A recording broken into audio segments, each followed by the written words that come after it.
Happy Tuesday, everybody. Welcome back to Reality Water Cooler. It is the first show of 2024. If you have been an OG, then you know that I started doing this wacky ass thing June of 2022, and I have done it like 5 or 6 days a week since then. So, shout out for all the OGs. Welcome to all the new chumpettes. If you're a royal chumpette, it means you pay for the subscription on Instagram or YouTube. So, extra shout out to you. Y'all get extra scoop. Y'all get an extra Ask Me Anything live every week. It's so fun. And the way y'all are chatting up a storm in the group chat is so fun. So I am loving it so much. I cannot wait to meet more of you at my January 20th event in Hollywood. I just got the link for the SLS Marriott Hotel in Beverly Hills. There's a small glitch, but if you call the phone number that I sent out, that information is in the Facebook group on Jeff Lewis Obsessed. It's on the chat groups that we're in, and soon it will be added to the Event Leak website too. Anyways, it's going to be so much more and just add to the whole experience. Yes, I know it costs more to stay at the hotel, but you know, you're worth it. And 2024 is our year of no regrets. I literally took my first trip by myself November of 2021 to a Jeff Lewis Live event in Burbank. And I just found friends. Like I just posted in the Facebook groups and said, hey, is anyone else going to this? I don't want to sit alone. I would love to meet y'all there. I ended up meeting people for lunch, met people for dinner before, had a hotel. It was so fun. And, you know, like somebody DM me, they said, I'm going to stop living my life through other people's Instagram stories. Y'all, that really resonated with me. I think a lot of us can get so caught up in being envious and looking at people's fabulous lives on social media, and it's not all it's cracked up to be. So, this is our time to be real with each other, hang out, real friends that have met, real friends that we know from social media that you become real friends with. It is truly worth it. And the tickets are $50, no tax, no extra fees. So, grab your ticket now. The link is on my TikTok profile, on my Instagram bio. It's on my YouTube bio. It's in Facebook. It's everywhere. If you need it, let me know. It is Saturday night, January 20th in Hollywood, 4 p.m. to 6 p.m.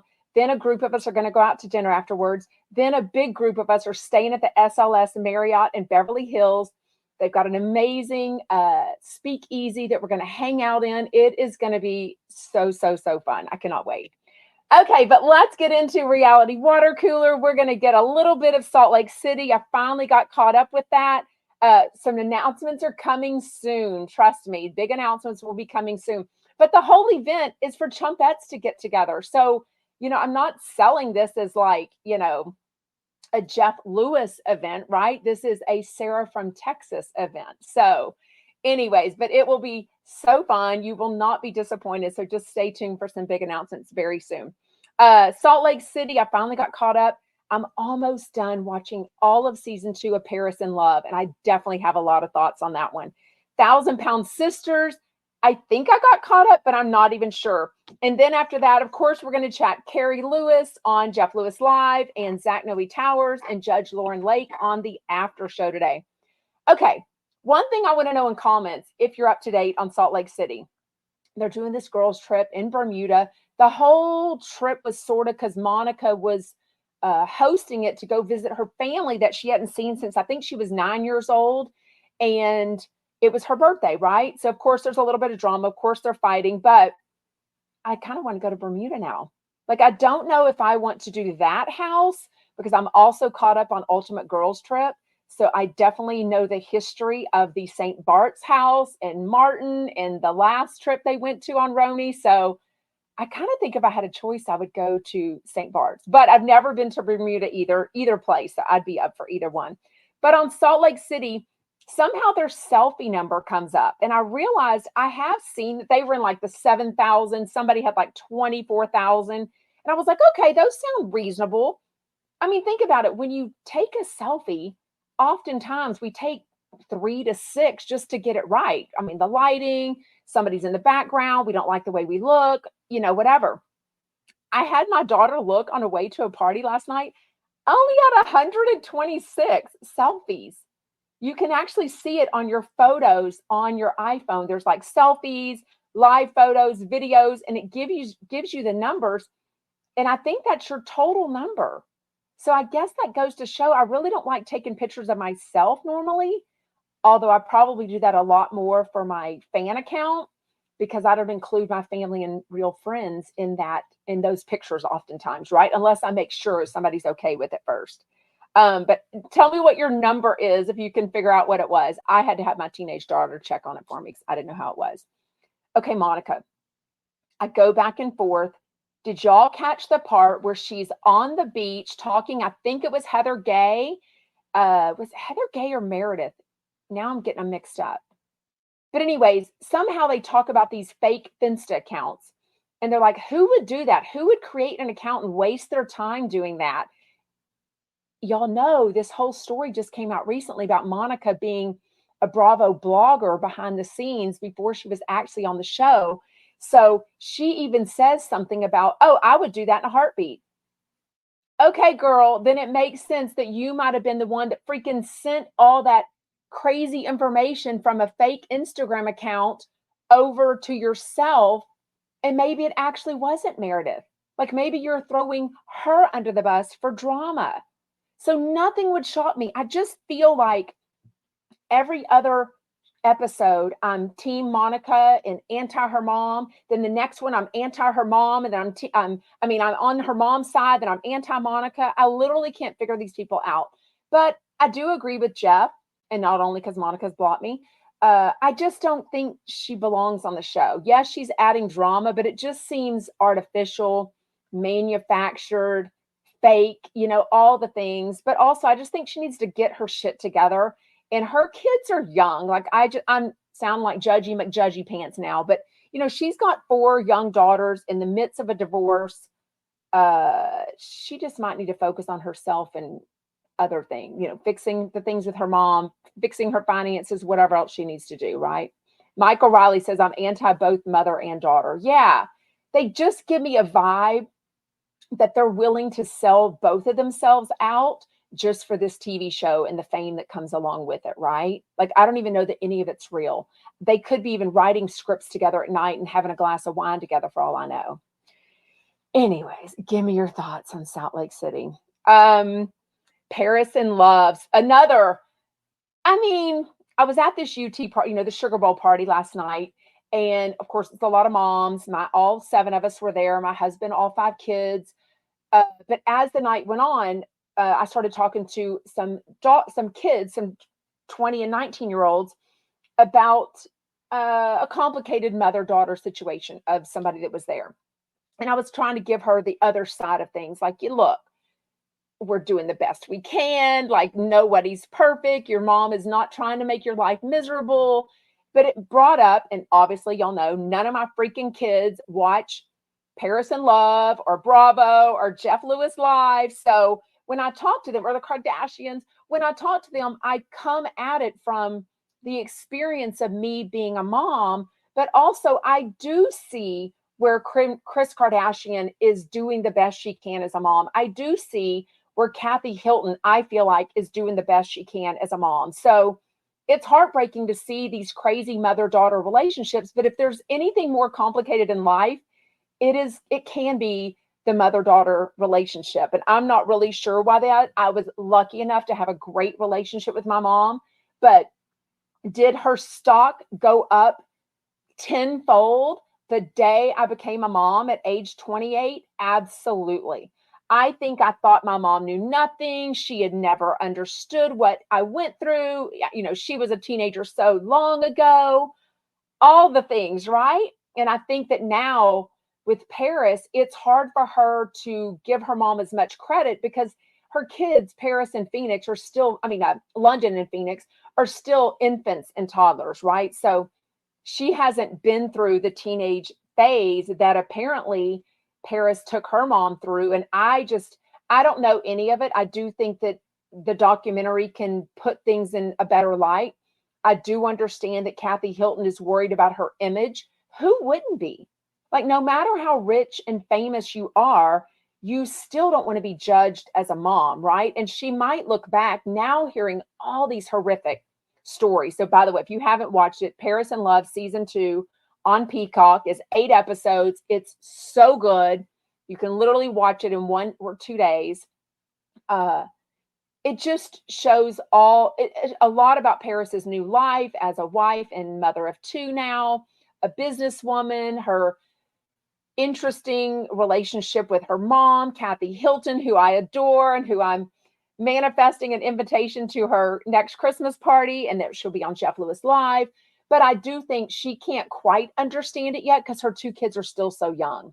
So once she goes through like the teenage years or something really difficult, I think she'll have a very different understanding. And I hope they get to a better place where they're not hiding everything from each other. I mean, I think like all of us, when we heard and saw on Instagram and everything that we learned about Paris and Carter becoming parents very soon after her own mother, Kathy Hilton, I was shocked. I was sad for her. And I would be sad as a mom to know that my kid didn't trust me enough to share that information. And Paris has made it very clear she doesn't trust her mom, Kathy Hilton, to keep the secrets that she needs to keep, not for a bad way, but because she's excited. And she says her dad has posted pictures of, the other kids on or on Instagram and stuff. They're just excited. But I think Paris and Nikki, especially Paris, since she's so in the public eye, but then again, she's putting herself in the public eye, right? If you follow her, she's constantly posting. I mean, literally with her team all the time. So in some ways, I'm like, well, if you didn't post all that, then you and your kids wouldn't be in the public eye. You can still make money and be this businesswoman, but not necessarily. But I don't know. It's all kind of interrelated, right? Like you kind of got to be on Instagram or social media all the dang time to keep your name always being talked about. But I don't know that she definitely needs the money or the fame anymore. So I don't know. You have to watch it. Let me know what you think. People warned me that after season 1, for season 2, I was going to have a totally different feelings about Kathy Hilton as a mom, that she's like hands off and she doesn't love her kid. Absolutely not. I didn't get that vibe at all. I just feel like she is so judged in so many ways that she did the best that she could for Paris, who had a lot of issues as a teen.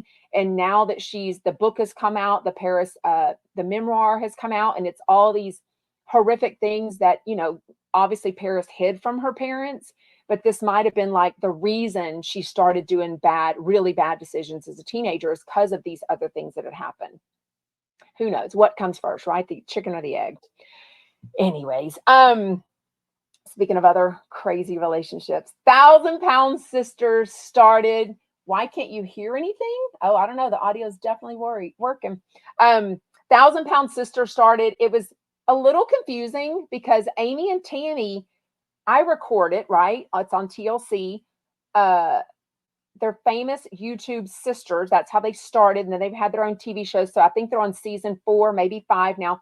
But it like started with the end of another season 4. And I'm like, I thought this was a new episode. But then there's the season 5 that starts off too. And then they put on a thing that said, if you want more, subscribe to us on Discovery Plus. And I was like, wait, do I have to watch Discovery? Like, are y'all switching networks on me halfway through this premiere? I was so confused.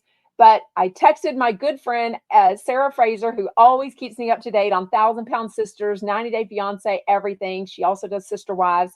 And she said, just keep watching, and you don't have to watch it on Discovery Plus. So I am still recording it on TLC. It's worth it. It is sad, though, because Amy, one of the sisters, is going through a divorce. Shout out, Luna. Oh, stretchy girl. Come here. You want to say hi? Can y'all see Luna? Come here. Come here. Nobody can see you. Oh, they can see you on Instagram. They can see you on Instagram. Say hi. Say hi. Oh, she likes all the scratches under her neck. Want to lay down? Lay down. Anyways, and then Amy's husband that we saw them get married at the weight loss facility, somehow he passed away, right? We've seen this all on the news, but I don't even know the details yet. And I'm trying not to ruin it by Googling anymore, right? Because I just kind of want to watch it in real life. That's kind of why I don't Google 90 Day Fiance a whole lot when a show is on, because I don't want to see them posting on Instagram like Shekinah and Sarper. I want to watch it live and see if they're still together or not, right? So, anyways, love that show. Like I said, I am a old school reality TV junkie, so I love pretty much everything. But there's just not enough time to watch it all, right? Um, anyways, okay, let's get into Jeff Lewis Live. Carrie Lewis, I thought she was the perfect person. So I know y'all think I'm obsessed, I'm a stalker, which is so not true. The way y'all were DMing and commenting in the group chats, the Royal Chumpettes, the Jeff Lewis Obsessed Facebook group over the weekend, it was a long weekend of everyone worrying and wondering for an update. Oh, Luna's so sweet. Wondering for an update on Jeff Lewis and the Gage co-parenting struggle of it all, right? So he opens up the show. Almost instantly, he tells us that Monroe was returned to him Sunday at noon. Um, Everything was fine. They had a great New Year's Eve together. They went down to Newport and stayed the night with Grandma and Grandpa. So I love that. Jeff said he's really trying to make an effort to make more family memories with Monroe. And I sort of love that because even Carrie, her aunt, said something later that she's even seen over the last few months, Monroe kind of opening up more, being more of a, thank you for following me on Instagram. Thank you for tapping the screen on TikTok. It gives us all the people to help follow us for sure. Shell Bell says, I'm kind of shocked how someone could watch both seasons and see something different. Well, but I think you mean on Paris and Love. I think that's what's the good thing about everyone having their own life experiences, though we hear and see things very differently. So, I come from a great line of mothers, so maybe I see uh, Kathy Hilton, I see her doing her best.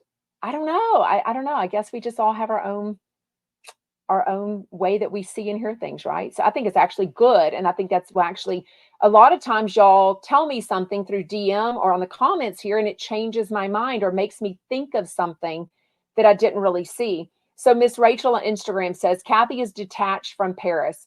I definitely see parts where it seems like their relationship is very, not very close.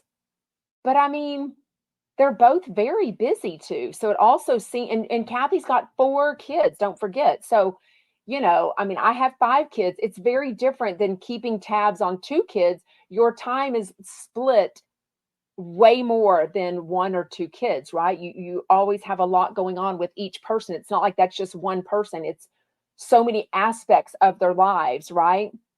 But I see a lot of love between them. I see the lovely sister relationship between Nikki and Paris, the way they talk on their phone. But yeah, do I also see where, Nikki is like, I don't like reading about all of this stuff on the internet or, these articles whenever you could have just called us. But I mean, I only know Paris Hilton, obviously, from the TV and her documentaries. Haven't read her book yet. We know she's not easy to talk about things, but would it be easy to talk about the horrific things she's dealt with? Being groomed by a teacher at 14 or 15 years old, a rape situation and being drugged, an abortion. I mean, those aren't easy things to tell your mom or your sister in person, especially things that like Kathy might feel guilt about from sending her to these 4 different Provo, institutions to fix her behavior, right? Um, Anyways, y'all are saying some good stuff.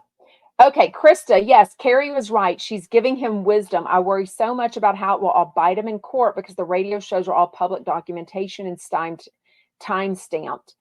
Absolutely. I mean, do I think Jeff could one day regret the stuff he says on the radio show or the stuff that he puts out there? Absolutely. But I always am shocked and in respect how much Jeff can put information out there about himself that is not in his best light also. So I feel like he says and does a lot of things that might be negative about him. Like one thing that comes to mind is when his dad and stepmom were texting with Stu and saying some really hurtful things, and Jeff still read them on air, and I don't think I would have. I would have just kept that to my darn self. And I mean, to put that out there is pretty crazy, right? Um, so I do respect that. But yeah, I think as parents, he's doing the best that he can. I feel like there is no handbook. And just like Carrie said, we're doing the best that we can. I don't think Jeff ever, does anyone? I don't think Jeff ever planned on a co-parenting situation. I think he thought he would go to his grave with Gage as a partner also in raising Monroe. I don't feel like he would have ever done this on his own. I'm still shocked if he ends up going through. I think he will, because I'm just getting that vibe from him, what he said on the radio, that he will try for this last embryo that he has. Because I also think he has weird feelings about it, like a lot of people do. Do you just keep paying to freeze this one embryo that he has left? He should at least try it. And if it doesn't work, I think that will be the end of it. I don't think he'll try again getting another egg donor and remaking embryos with that, because I think he would want the same full biological child with Monroe. So I don't know. Michael Riley says he doesn't need another child. And I've said that. I mean, I've made that very clear. I just don't think he should, but it's not my journey, right? I mean, you can give everyone the advice they need, but it's not my journey for him to decide to have another kid or not. And it could be the best thing ever. Who knows? Mindy says, does Jeff ever talk about Zoila? She should have listened to her about Gage. Somebody in the audience asked about Zoila at the December 21st live show, and he answered it, said she's doing really well.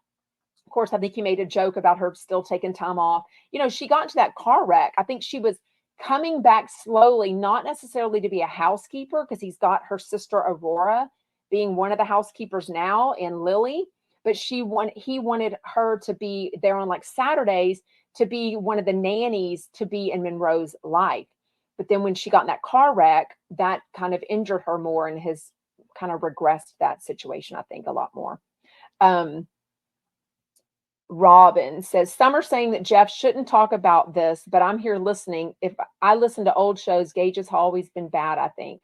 Yeah, I mean, I've seen that too, especially in the Jeff Lewis Obsessed Facebook group where people are saying, and even Carrie, did y'all hear it later in the show? We'll talk about it.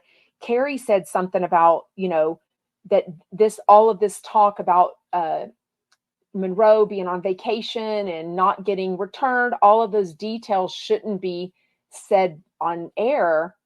But my thoughts are, this is his life, and I don't think he can have something this big going on in his life and not talk about it, right? Like, that to me is crazy. So I don't know. Tell me your thoughts for sure. Also, I think it's like a lot of people say, like, oh, nobody should look at this car wreck on the side of the road.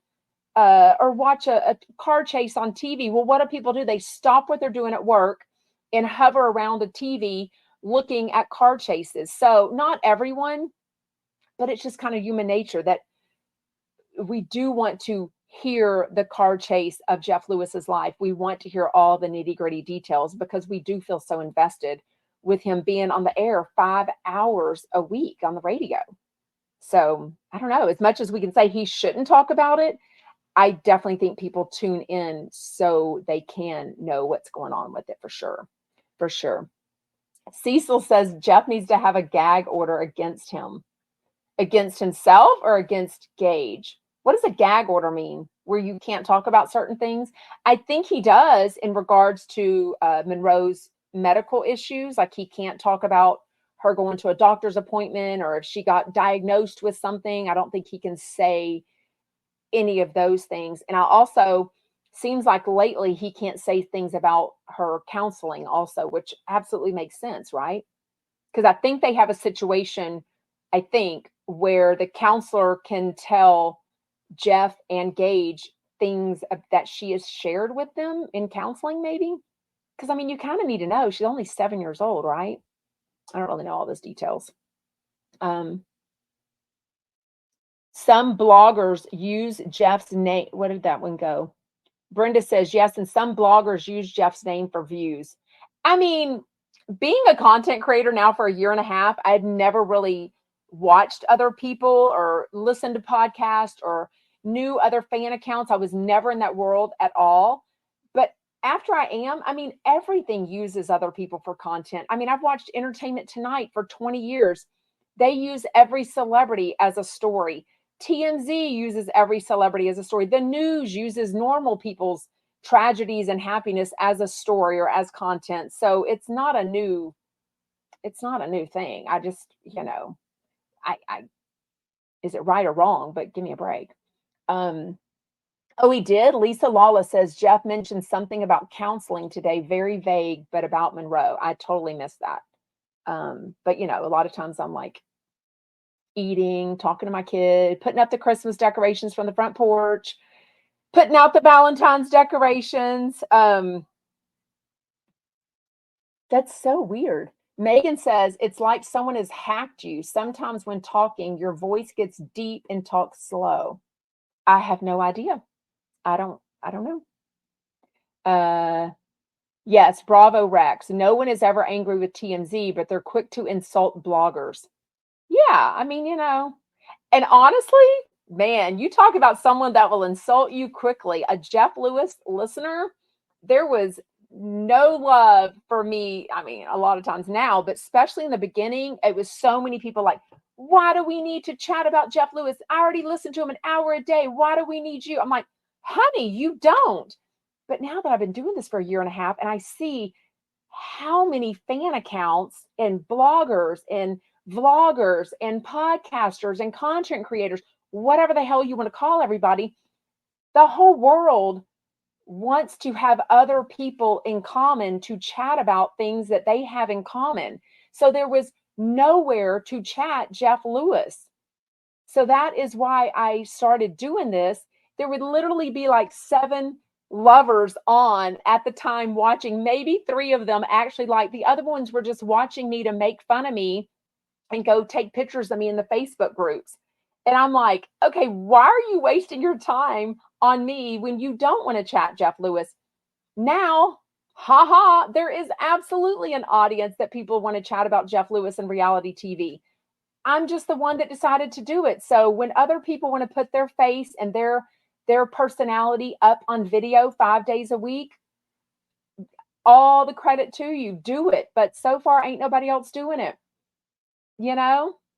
Anyhow, Tiger, hi Chumpettes. Bummer I missed the shows this morning, but we'll catch it as soon as it loads on Sirius XM. Yes. Yes, Melanie says, I love having a community where we discuss Jeff Lewis live. If someone doesn't like it, all they have to do is not watch. I mean, legit. It's so crazy to me that people have enough time in their day to waste their time posting or watching content that they don't even like, that they say that there's no reason for. Numbers don't lie, honey. There's definitely an audience for people that want to chat about Jeff Lewis live.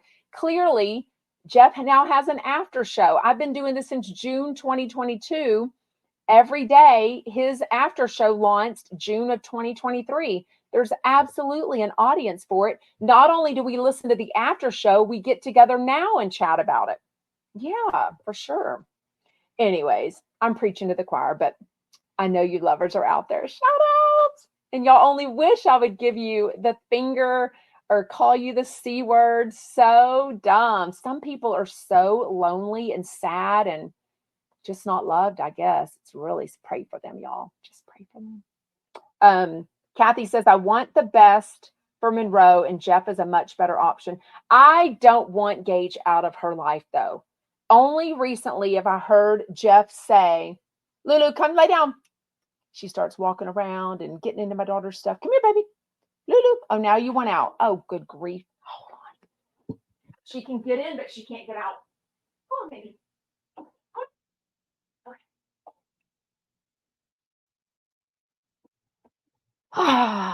Live TV, whatever this is. Yes, thank you, Margarita. Keep doing what you're doing, Sarah. We love you. Yes, the Milo thing. Yeah. Krista says that, basically Monroe was attached to Milo. Yeah, and that breaks her heart. Yeah, absolutely. I think, yeah, it's hard with breakups. I mean, boy, does Jeff seem into, I don't know, he's seeming into everyone he's talking about, right? This guy in New York City that he was talking about, he says he's going to continue dating him. I'm like, I don't know. I can't see Jeff just dating this guy in New York, right? Like, it's crazy to me. Okay, let's keep talking about the show. They bring up Jameson was paid $200. Has anyone ever been asked? I'm like Carrie. I don't think, and I fly Southwest a lot. So my kids and I, when it's me and the kids, or me and Brian and all five kids, or some of the kids, we never get all the same seats together. But then again, in Southwest, most of the planes are 3 and 3. So with a family of 7, you're never all going to sit together. But when they were young, we always made it, even if we had to go to the far back, at a point to just get a seat with Rose together. I've never had to ask anyone, but I've definitely seen people on the planes asked for someone else to move. I don't know if any money was offered, but on the last flight we took, Southwest, sorry, it was Houston to LAX. I was with Diane and Kim. Southwest came over the intercom and offered, was it like $500? It was a substantial amount of money, maybe 250. I don't remember. They offered someone money to move so a dad could sit with their kid. Now, I don't think that should have been a Southwest thing, because you're getting an unassigned seat on Southwest. That's kind of the whole thing about it. I think it should have been the person that wanted the seat should have been offering someone money. I don't know. But I'd never heard Southwest come over the intercom and ask people to do that. So Lady Grace, who's Laura, says American Airlines offers it all the time. I don't even think it's the airline that should pay it. I figure it's the person that wants that, whoever didn't buy their tickets together. Now, do I want babies or toddlers that have their own seat to sit with their parents? Absolutely, because I think you can only sit on a lap until 2 years old. I just don't think it should be the airline's responsibility. I feel like it should be the person's. Shout out, Brandy. People could just be nice and switch without paying. Well, Evie, that doesn't happen, because Megan has talked about being asked and she's like, no, honey, I'm not moving for you. I think the $200 offer was very nice of the dad to offer. And clearly it just, I think Jameson said it was kind of an even switch. He was just kind of switching rows. Like he wasn't getting a worse seat. But I do think if you're getting a worse seat, I think maybe the flight attendant was feeling bad and offered the parent a favor. I don't know. Julie says American Airlines doesn't offer money to move seats. We tell you to ask the people around you. Yeah, that's what makes sense to me. Because, I mean, it's not ultimately the airline's fault, right? Marty says, I won't move unless it's for the money.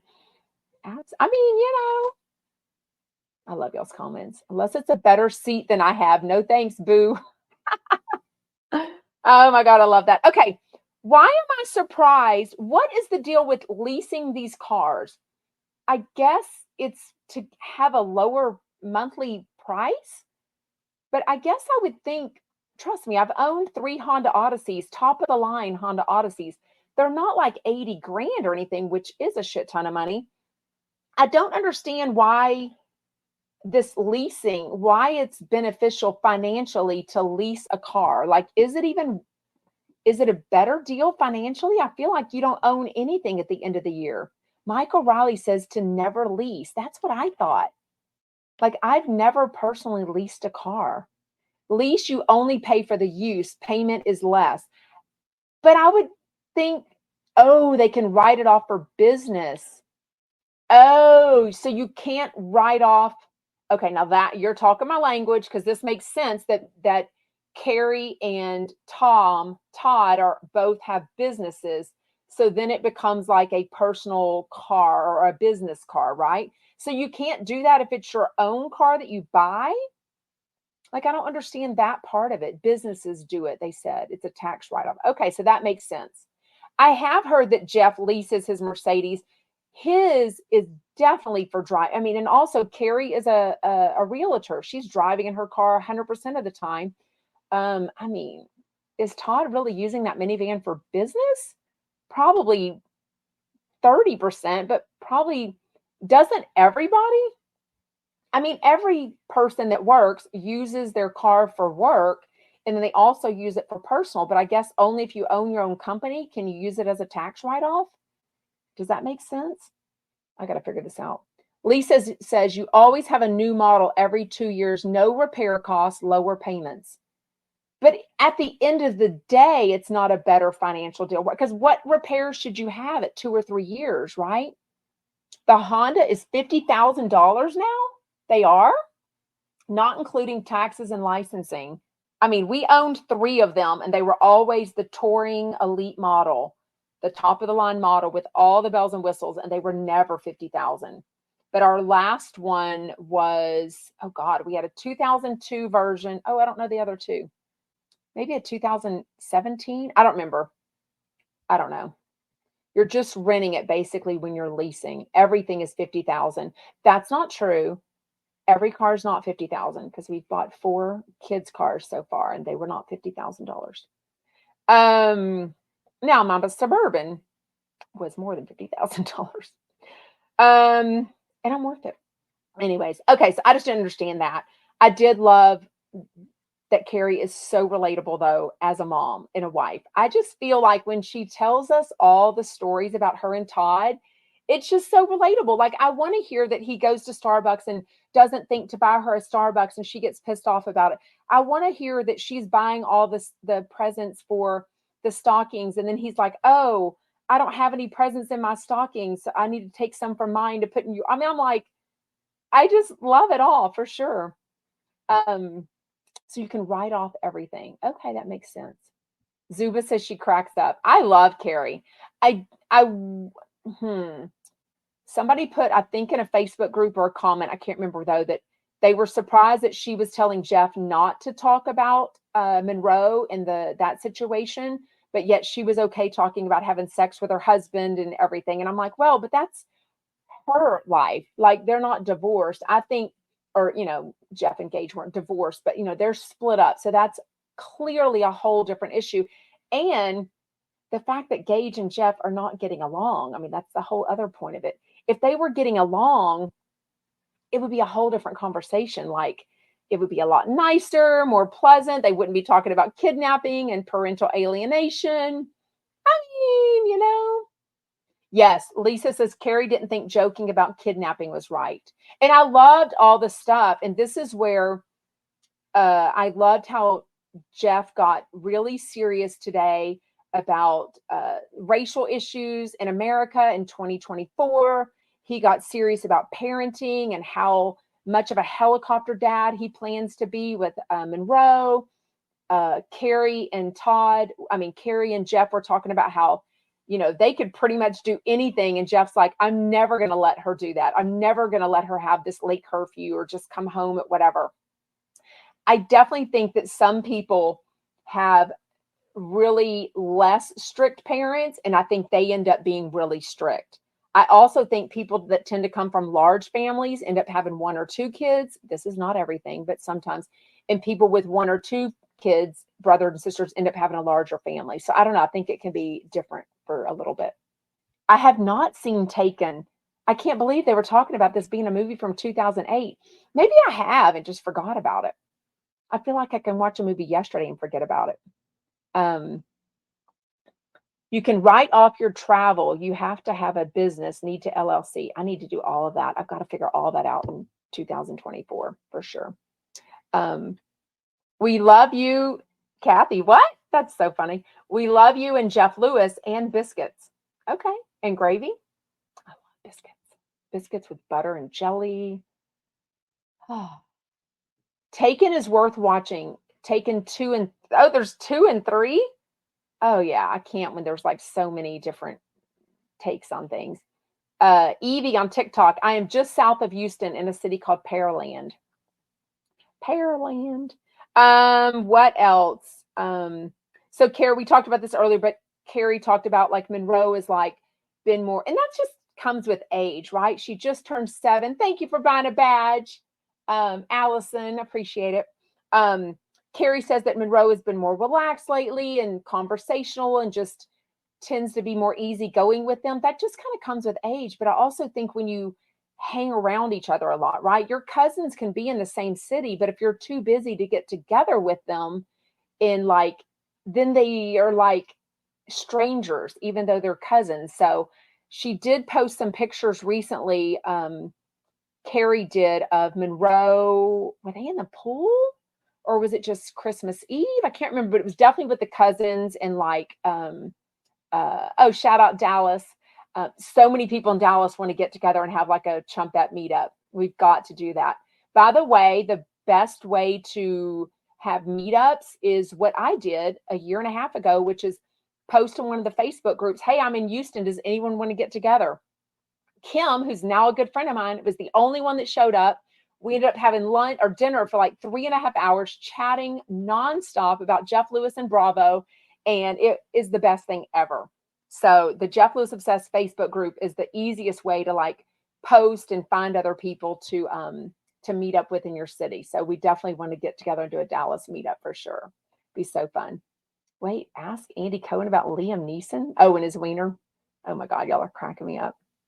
Y'all are cracking me up. Okay, what else? Definitely talked about how strict they are. Did you hear Jeff? I think this is what is one of the hardest parts of saying is that Jeff having to deal with hearing Monroe tell him things that she did that he would have never let her do, like kayaking in the ocean in Cabo. So he is terrified, legitimately terrified of terrified / obsessed with sharks. And when he heard that she went kayaking in Cabo, I think that gave him like pause. Like I think he was dying. They're all, Gage doesn't have to run that by him, right? I mean, but I think it would be hard to hear that the other parent, the other dad has made decisions that you would never do, that you think would be harmful or dangerous or that you don't agree with, that would be terrifying to me. I also loved Jeff is just not relatable in the sense that he had no idea what a studio apartment was. I think he knows what a studio apartment is. I don't think he ever knew. And I've heard Jameson talk about it a lot, but in Jameson's videos or pictures where he does like the Russian daycare thing that's behind his apartment, it never looks like a studio apartment. So he must fold up the bed to make it a couch or something. Like or he must not just show that area. I've seen his kitchen. I've seen his little dining room area when he's had COVID or being quarantined. He's been at his apartment and shown like the wall space. It never looks that small, but I guess I always assume maybe there was another part that was his bed. So I don't know what we're not seeing. You know what I mean? But Jeff definitely had no idea that he lives in a studio apartment, but what are y'all talking about? Bravo Rex, not smart. What's not smart? I don't have kids, but I wouldn't want my child kayaking at that age. I don't know. I'm assuming it's required to wear a life jacket. Yeah. I don't know. Kayaking. I mean, I've kayaked. I think kayaking in Texas is almost always done in a river or lake, and that just grosses me out for like snakes. Like I don't think of I think I'm more afraid of snakes. That seems more realistic to me than sharks. But nowadays, sharks seem to be coming up really close to the thing. So I don't know. That kind of terrifies me too. I don't know. I guess everything terrifies me. Yes, studios in WeHo are normal. Most of the beds are either futons that are a more private area, and Jeff knows this. I think Jeff just didn't know that Jameson has a studio apartment. I think he feels like at 41 years old, he wishes he would buy a condo. And I think that could be in the cards for Jameson and Brandon Frank in 2024, maybe. That would be amazing. I would definitely. Oh, I can't even imagine, Melanie, what rent in LA is. Rent in LA is so outrageous. A studio is still probably very expensive. We were on a walking tour with my friend Ben Finer. Shout out Ben. And he took us all around West Hollywood, and there were some apartments on his street. He has a house that's made into different lofts, different apartments. Anyways, but I was wondering how much those cost, and he was trying to give me an estimate. I was just dying. It was so expensive. But y'all, I'm in Texas, so we get a lot of house for our money, especially in the suburbs for sure. Okay, let's get into the Jeff Lewis after show. Judge Lauren Lake and Zach Noe Towers is the duo I never expected to love. Like they have so much in common with each other. We're going to go 5 minutes late because I just realized it's 2:45 already. Um, you've seen his bed before? Oh, wait, hold on. I have to read this. His bed doesn't fold up. I've seen it before, but he's usually got the phone towards his balcony or holding it close to his face so you can't see it. Yeah, for sure. My girlfriend has a studio in West Hollywood, and it's $2,900 a month. That's crazy. That's crazy. Okay. Now Luna wants back in. Hi, Lulu. What's up? What's up? What's up? Wanna lay down? Wanna lay down? He's so excited. Okay.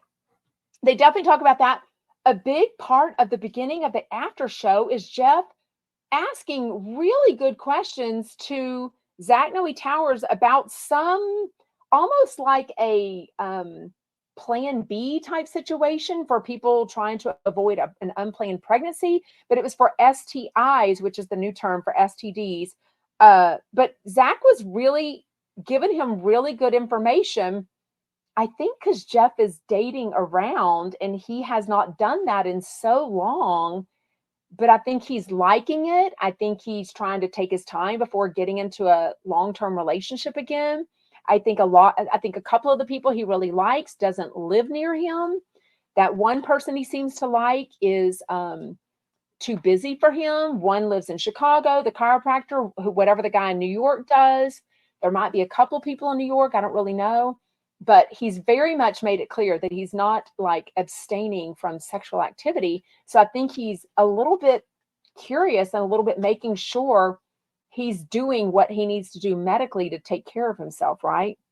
And I sort of love that Zach Noe Towers was there to tell him all the ins and outs for sure.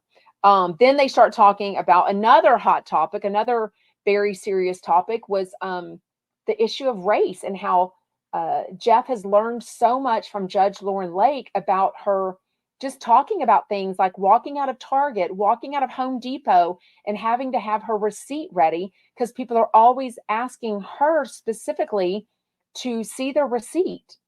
As a white woman, I I mean, Costco, maybe they ask everyone for a receipt.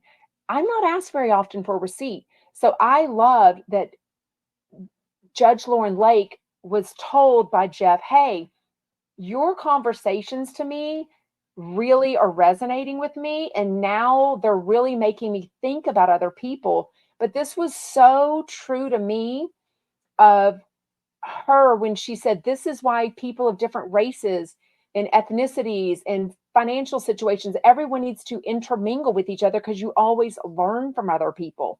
So when I had my first kid, I was in a couple of, moms groups, and there was one in the neighborhood that was advertised as mocha moms. Well, I never really drank coffee until a couple of years ago. And I thought, oh, mocha is coffee, and mocha moms is moms who drink coffee. So I show up to be there, and it was all women of color, all moms of color. And I realized, oh, and then my friend who is Tunisian told me, oh no, this is a mom's group for women of color. And I was like, oh, okay, but she's like, but we'd love to have you. That was the best thing ever because not only did I would have not met some really good, nice, fun friends, it's always good to have some mix and meet some other new people. So me thinking that it was a group only for moms who like coffee, and then I ended up showing up. I think if I would have known ahead of time that it was for women of color, I clearly would have known, oh, I'm probably not welcome, if they've, made these stipulations for it, which is understandable. But I ended up getting to know so many people in my neighborhood and then their kids because I didn't understand that mocha moms, I thought it meant a coffee moms. Yeah, it did turn out well. They were always so nice to me. And we were in that group for years until our kids probably went to kindergarten. Um, wait, what? Allison, this is exactly what I want to do for I missed what you were saying. The caller that was mistaken for the judge was hilarious. And it's true. The caller named Sarah from LA that said she was one of the chocolate chumps, I think she called herself. There was very few African American Jeff Lewis Live listeners there, but there was definitely more than a few. I mean, I think I met more than a few. So, anyways, and Tiffany, who is we called a caramel chump because she's just stunning. Loved her and her husband so much. Okay, we are going to wrap it up very quickly. She calls Jeff a freedom fighter. She says, these are your freedom fighter days. And then he tells us about this guy that he's dating in New York City that's an African American guy. But he says something like, I really want to protect him and make sure I get him out of situations that he doesn't feel comfortable with. So go back and listen to the after show. It was really insightful about big issues. The Jeff Lewis Live show was really insightful about like Jeff and his parenting concerns. It was really good. Anyways, that's about it. But we went 5 minutes late, so we'll try to wrap it up. Yes, Tiffany was at Amy's event at BravoCon. I met her there. Yes, and she was on the stage. Yes, it was so good. So good. I love her so much. And I think I'm seeing her again January 20th. So get your tickets now. Make your plans to stay at the hotel if you can. It will be so much fun. You won't regret meeting other chumpettes and making fun memories. Truly, no regrets, 2024. Bye, chumpettes.